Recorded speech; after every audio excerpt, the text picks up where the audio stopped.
1, 2. Galaw-galaw, video man eh. Sila po ang batch ko, batch 2005. Sila po ang mga kawatan ng high school. Ilalagay ko to sa MMK. Sila yung mga na hindi pumayag na sumayaw ako ng cotillion dahil sa kanila. Hindi ako nakasayaw ng JS Prom dahil sa kanila. Lalo na tong Raymar na to. Pinangarap ko talaga sumali ng dance sport pero ayaw talaga niya kasi mas maganda daw siya sa akin.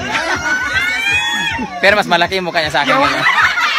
Siya yung isa sa ever supportive na batch ko po. Thank you so much, Noy. You're welcome. You're always welcome.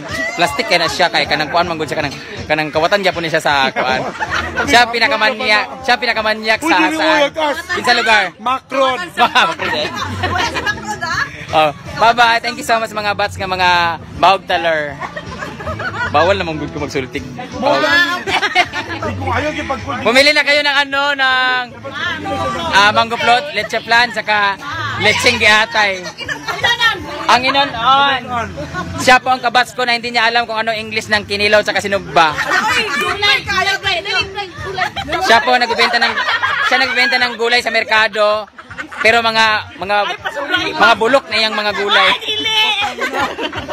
Si Melissa nga taga Bahog Talib gyapon.